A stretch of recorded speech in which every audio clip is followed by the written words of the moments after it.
아파트만 하는 것보다는 메인은 아파트, 하지만 서브로 재개발, 재건축.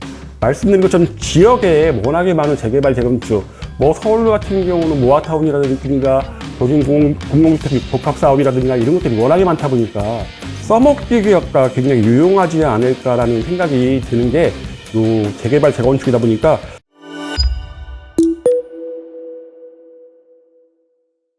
네, 안녕하십니까.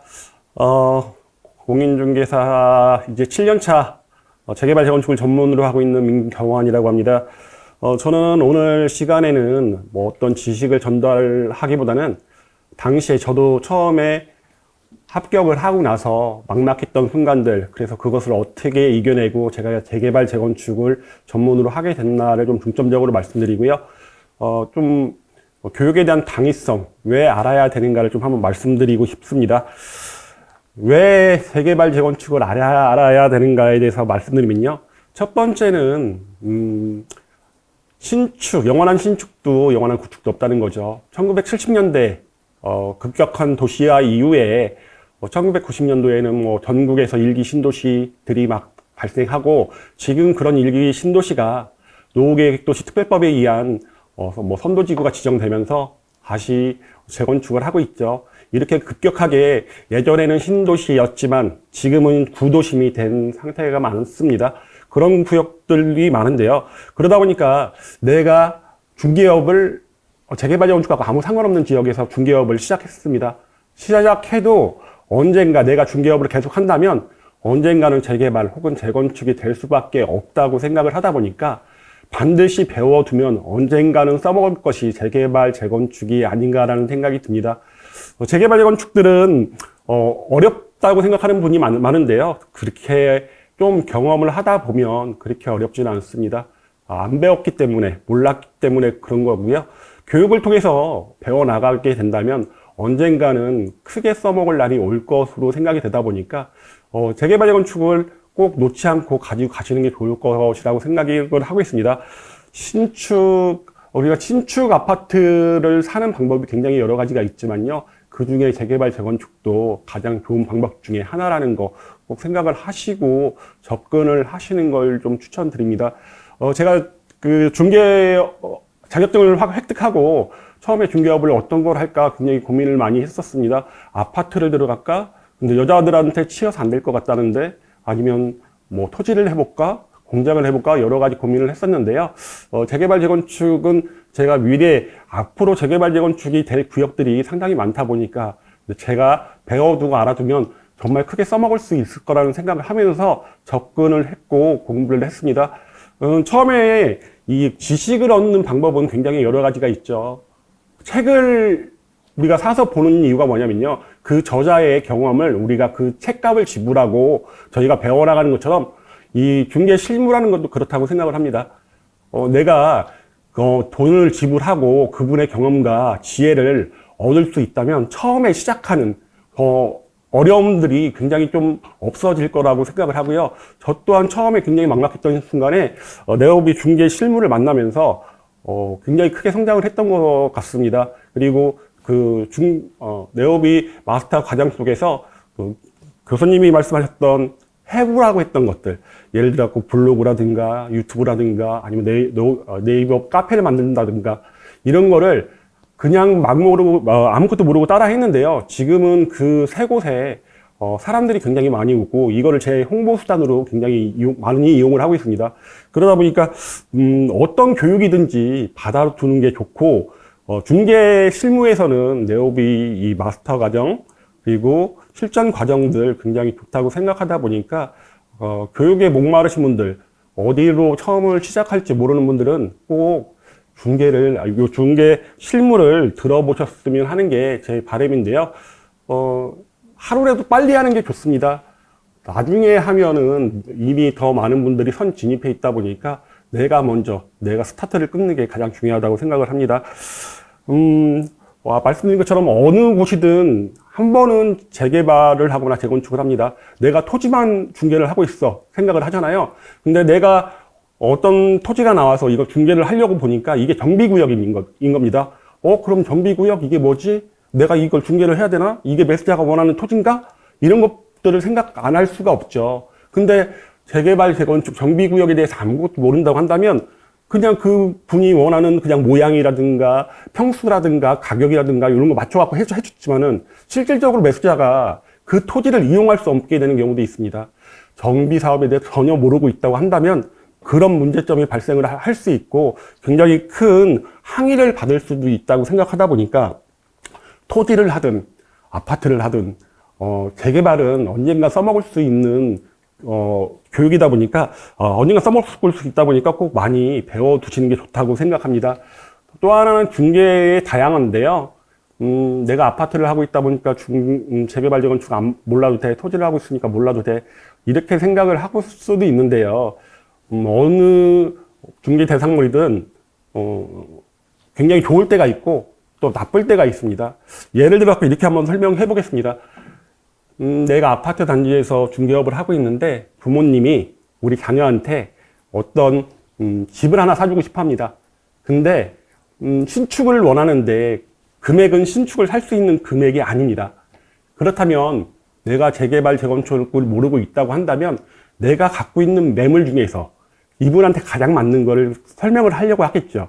근데 그거는 내가 갖고 있는 그 고객의 니즈에 100% 부합되지 않다 보니까 그 손님을 놓칠 가능성이 높겠죠.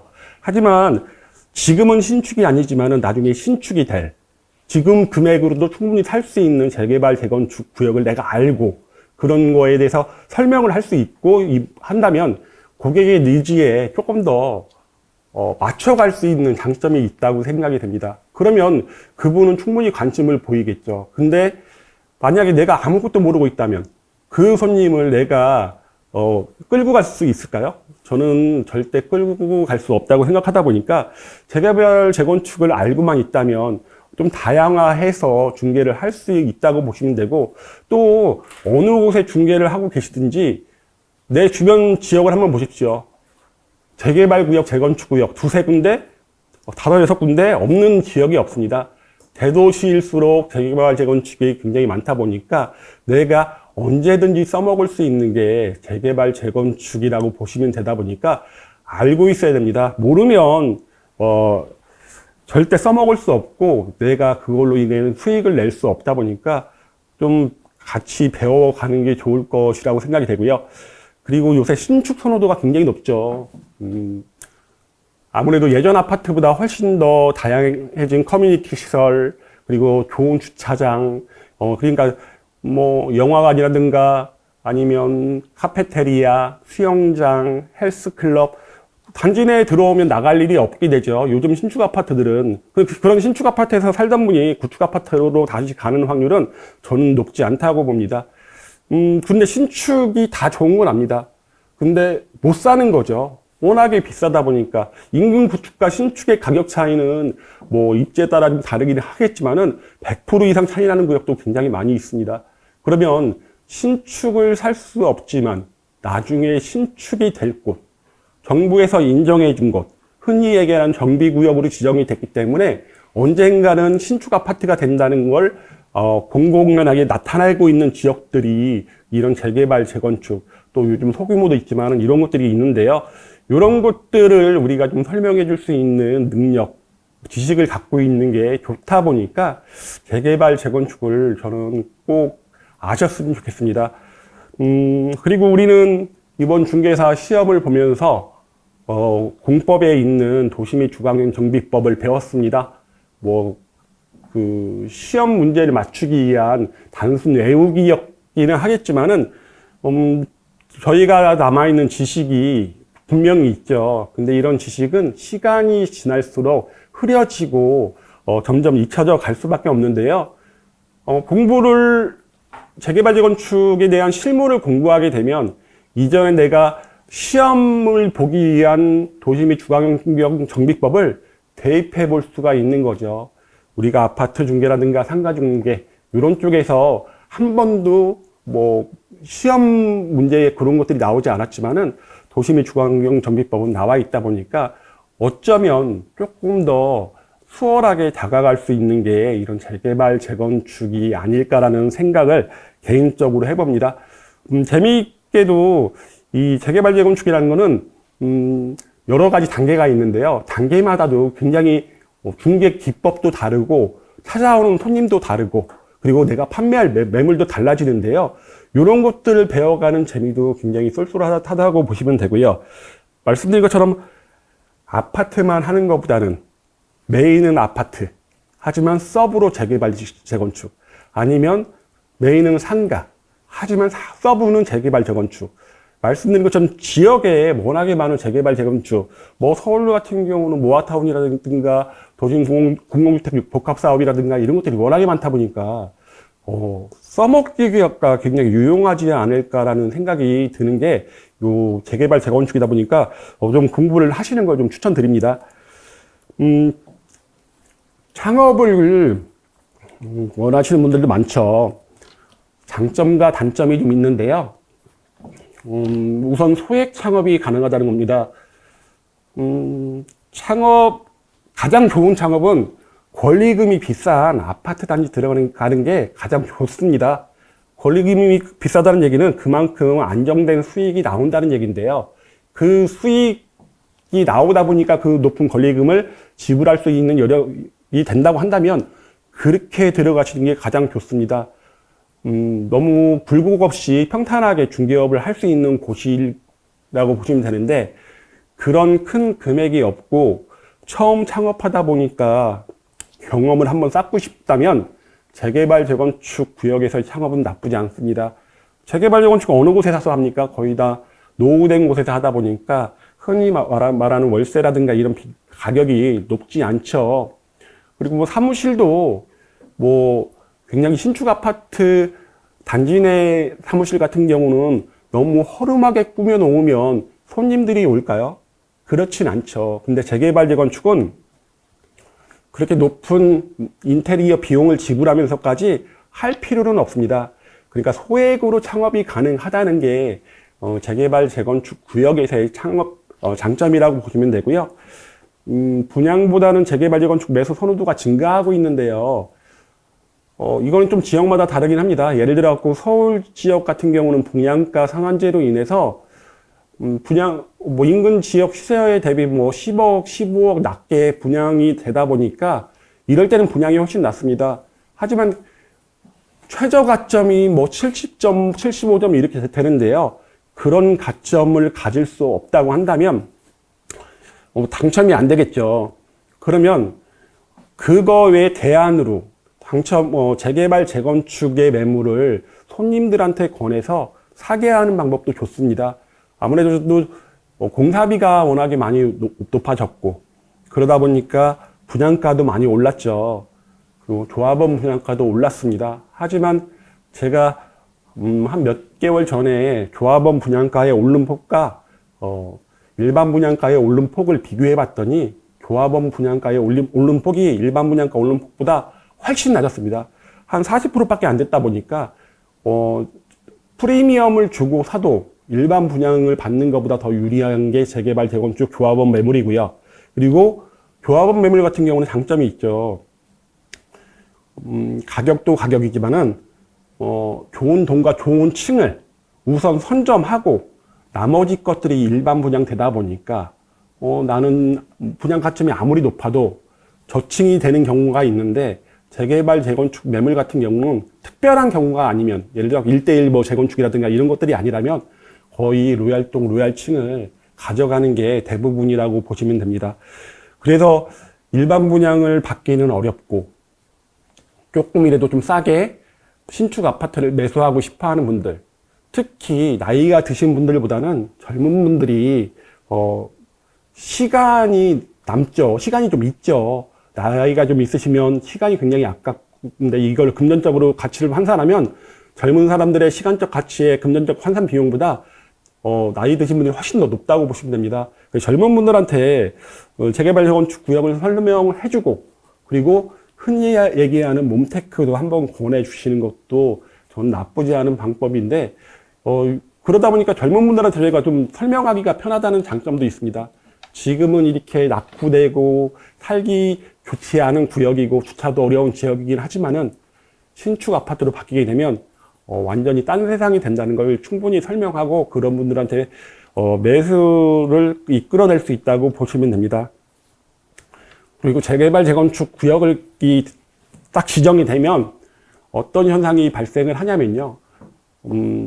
이 구역 바로 인접해 있는 곳들, 예를 들어갖고 설계가 나와 있다면 이 설계에 나와 있는 곳에 정문도 나와 있을 테고, 뭐 주차장도 나와 있을 테고, 평면도 나와 있을 테고 한데 정면 바로 앞에 쪽에 있는 대지라든가 주택이라든가 상가를 매수하고 싶어 하는 분들이 많아집니다. 그런 거죠. 여기에 돈이 좀 있으신 분들은 여기에 클리닉 건물을 지어, 아니면 대형 상가를 지어서 임대 수익을 얻고 싶어 하는 분들이 많아졌죠.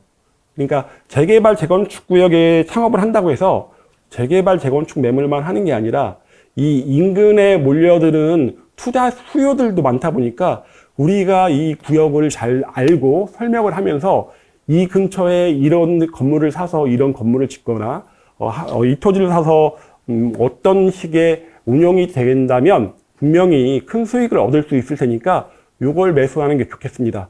이런 식으로 얘기를 해볼 수도 있다는 게 재개발, 재건축 구역 창업에서 장점입니다.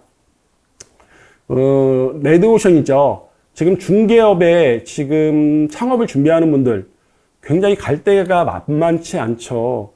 그리고 어디를 가더라도 나 혼자 블루오션인 지역이 없습니다. 굉장히 치열하게 공부하면서 배워나가야지만 그래도 밥벌이는 할 수 있는데요. 재개발, 재건축은 조금 다른 경향이 있습니다. 이런 거죠. 어느 구역이든 재개발 구역에서 원래부터 20년, 30년 전부터 중개업을 하고 있는 분이 계시다고 한다면 이런 분들은 이 동네 사람들 다 알겠죠. 근데 내가 거기 가서 창업을 했어. 근데 나는 이분들을 아무도 몰라. 나한테 물건을 맡기려고 하는 분이 없겠죠. 하지만 여기가 재개발 구역이라면 또 이 말은 달라집니다. 내가 공부를 했어. 그래서 많이 공부를 했다 보니까 이런 공부한 거를 어떤 주민이 물어봤을 때 나는 막힘없이 술술 대답을 했는데 20년간 공인중개사를 하고 있는 임금 부동산 분한테는 이분은 재개발, 재건축을 배워보지도 않았기 때문에 모르니까 나는 잘 모르겠어 이렇게 한다면 동네 주민들은 어떻게 생각할까요? 내 수억짜리 매물을 팔 때 재개발, 재건축 아무것도 모르는 20년치기 부동산에 내놓을까요? 아니면 창업한 지 얼마 되지는 않았지만은 이 물건에 대해서 잘 알고 있고 이 입지가 어떻게 변하는지 정확하게 알고 있는 그런 분한테 물건을 내놓을까요?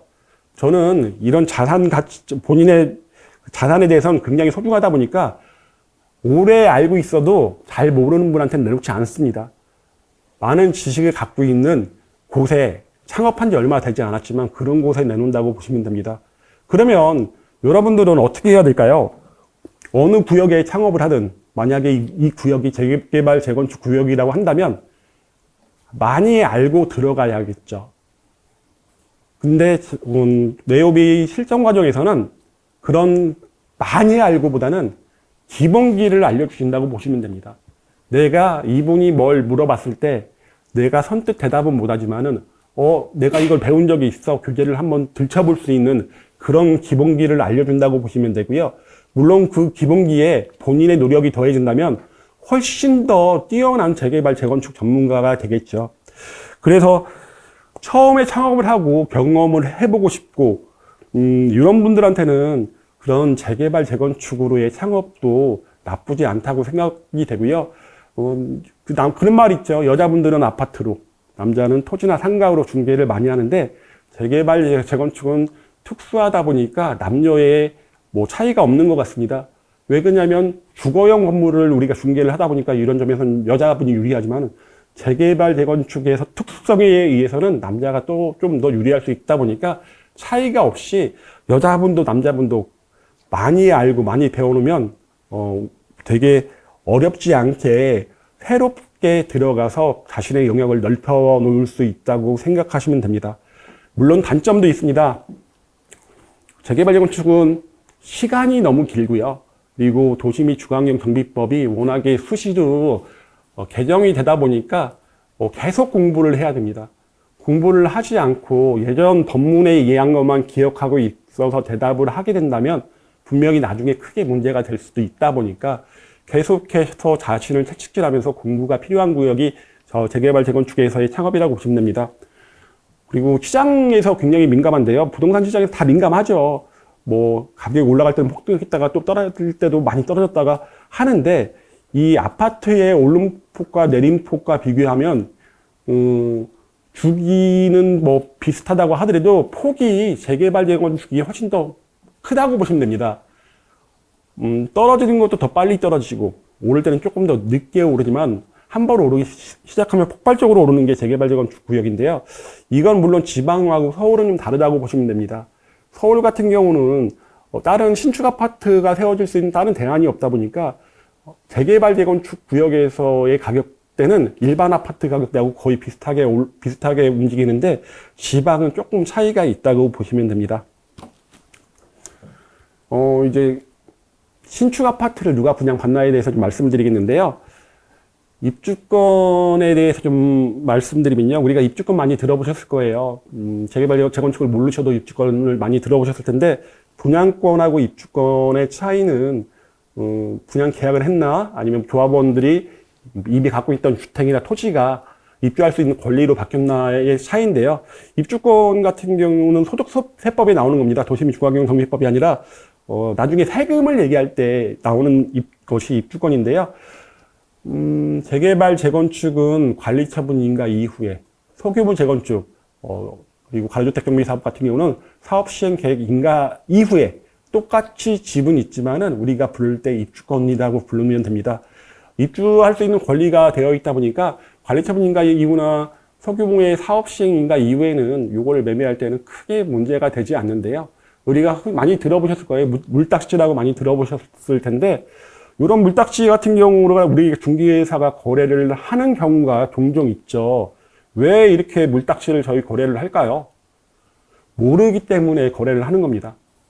만약에 내가 알았다면 이 매수자한테 받을 이런 공격이나 항의를 생각해서 얼마 되지 않는 중개 보수 때문에 거래를 하지 않았을 건데요. 중개사가 모르기 때문에 이거는 분명히 입주권이 나온다라고 생각을 해서 거래를 하는 경우가 많습니다. 그러면 모르면 어떻게 해야 될까요? 난 모르니까 이거 중개 안 해야지 해야 될까요? 배워서 해야죠. 교육을 해서 해야 되고 배워서 해야 되는 게 이런 물딱지 거래라든가 이런 것들을 예방할 수 있는 거라고 생각하시면 됩니다. 그다음에 권리산정 기준일에 대해서 말씀드리겠습니다. 권리산정 기준일은 굉장히 중요합니다. 이거는 이날 이후에 나대지의 건축물이 지어지거나 토지가 분할되거나 근데 이런 물건을 우리가 거래를 하게 되면 큰 문제가 발생을 하죠. 가장 큰 문제는 입주권이 나오지 않거나 아니면 공유로 나오게 되는 온전한 내 재산권 행사를 할 수 없는 경우가 좀 생기는데요. 이런 것들 때문에 우리가 권리산정 기준일을 아는 것은 상당히 중요합니다. 권리산정 기준일은 어떤 방식으로 재개발 재건축이 되느냐에 따라 굉장히 많이 틀리죠. 예를 들어갖고 서울 같은 경우는 신속통합기획이라든가 그리고 뭐 모아타운이라든가 우리 재정비 촉진 지구라든가 그리고 일반 재개발이라든가 재건축이라든가 모든 단위에서 권리 산정 기준일이 다 다릅니다.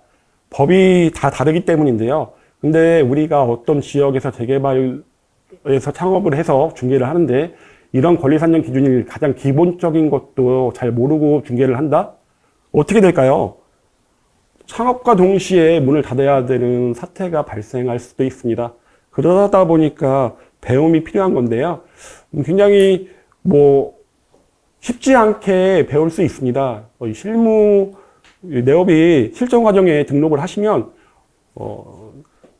굉장히 쉽게 저희가 가르쳐 드리니까요. 꼭 참여하셔서 이런 분야를 같이 배워 나가시는 걸 좀 추천드립니다.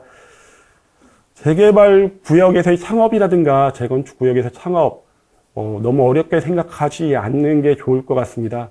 어렵다고 생각하면 도전을 못 해보겠죠. 하지만 본인이 생각할 때 말씀드린 것처럼 블루오션이 없는 이 시점에서 레드오션 중에서 내가 소규모로 한번 도전을 해보고 싶다 하신다면 한번 도전을 한번 해보시는 게 낫지 않을까라는 생각이 듭니다.